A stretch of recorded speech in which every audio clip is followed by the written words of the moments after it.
pretty good share. Corporate income taxes.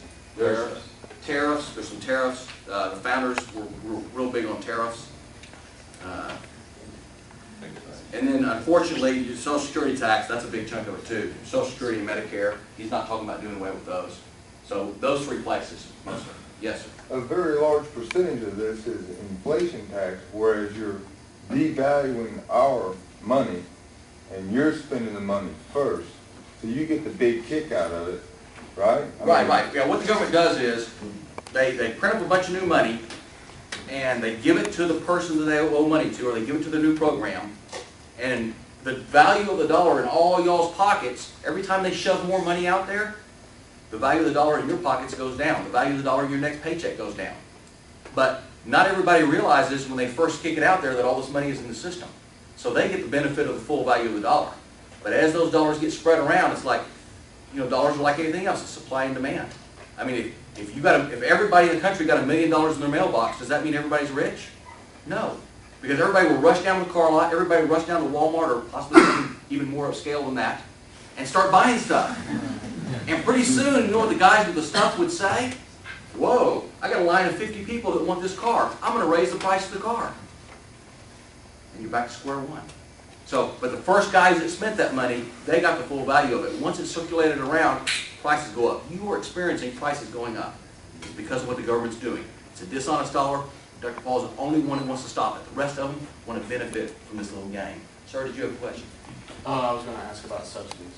Talking about taxation and subsidies. I know I argue with my mom a lot about how she's for farm subsidies, but what's Ron Paul feel about it? He is for farm freedom, and he's for opening markets. So like he'll say, let's trade with Cuba, and things like that. But it's a shame to see folks that agree with him on every issue, but basically they're trapped in the system where, gee, I'm getting such big checks from the government. I know it's going to destroy the country if we all keep doing it, but I'm so dependent, I'm going to keep sucking until the thing runs dry. Ethanol, these programs have unintended consequences that these people don't see. Like the ethanol thing. Ethanol's, they're paying people to grow corn. Corn prices are going through the roof. But that means poor people in countries that used to eat corn as a staple, they can't afford the corn anymore. And it's not saving the energy, because the energy required to grow corn is greater than the energy used to pump a barrel of oil out of the ground.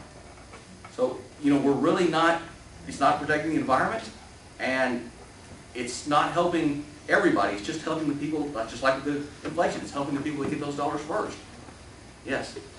Speaking of unintended consequences, you mentioned that the federal government owns about 2/3 of the western states. Yes. Does Dr. Paul intend on selling the states back to the states? And if so, does he tend to account for the migration to the eastern coast when the states have to offshore these costs onto the taxpayers of that state?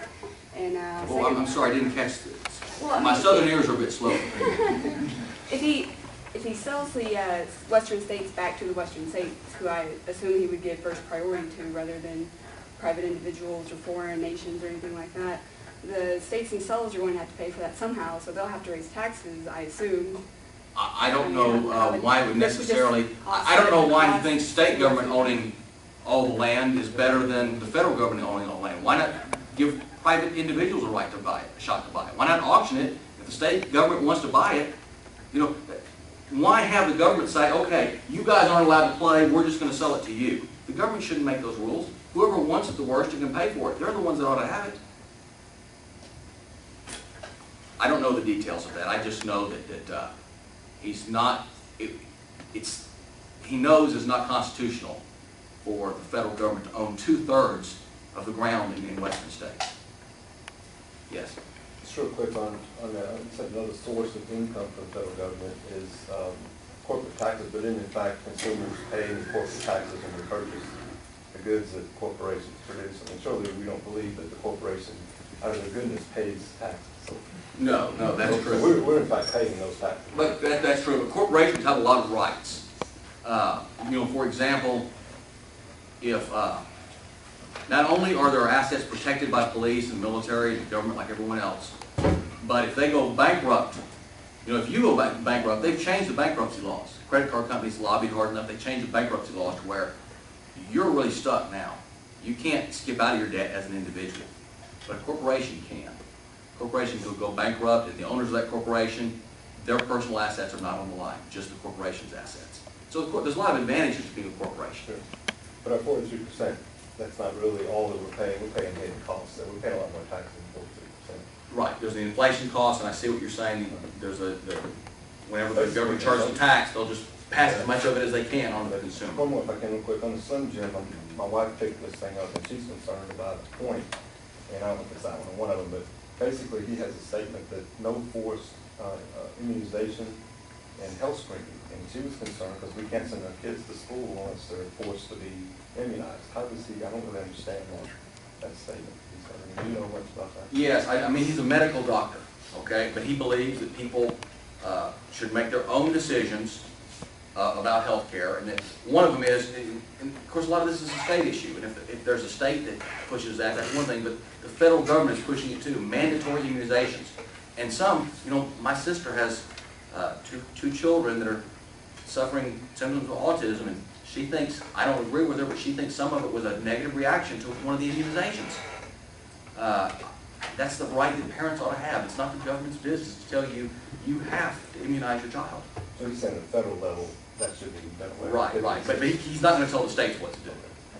Well, he's talking about sovereignty over your body. He says if you have no sovereignty over your own body, I mean, that's where Ron Paul's going with it, Right. He is. Now, of course, you can homeschool. You don't have to put your kids in school. You can go to private school, that sort of thing.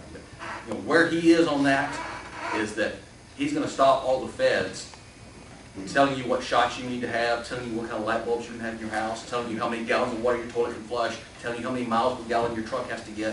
You've got to put a Singer sewing machine under the hood. That's where he's coming from. But it'd be returned to the states, and if you don't like the way the state's doing it, at least you have the right to vote in your state to change the way your state does things. It's a lot easier to find. I tell you what, when power is local, government makes a lot less outrageous mistakes. When power is in a distant capital, the feedback of stupid ideas doesn't reach the insulated people in the capital for a long time. But if the power is local and your local government makes a mistake, you see those guys in the supermarket. You say, hey, this new idea of yours is stupid. Here's what it really does. And they have to listen to you. It's not so easy to go all the way to Washington. And when you do, you can't get through all the screenings. You can't get through all the Secret Service. If you complain too loud, they'll put you on the terrorist watch list. I don't know. I'd much rather have the power here where I could find another locale if I didn't like the way they were doing business, or I could find them and say, look, here's what you're doing. Please stop. And they put a human face on it. Right now in Washington, they're too insulated. The power all goes to Washington. They're too insulated. Y'all have been great. Y'all are great. Are there any other questions? Or we just real quick. Has he thought about a style of a running back? Has he considered that at all? I told him I wouldn't do it. All right. Y'all have been great. Thank you very much. I guess I'll just turn it over back to Sharon.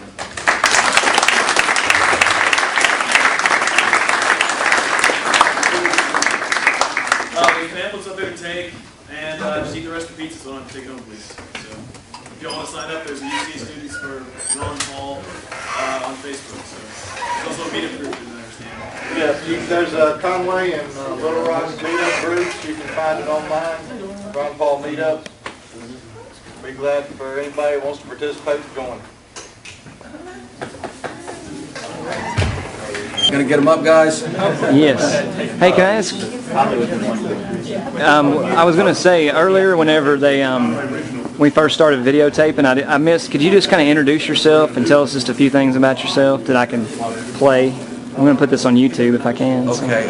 Yes, my name is Mark Moore. I was a campaign director for a fellow who ran the only successful statewide Republican primary. I managed his campaign during the primary. We won a three-way primary.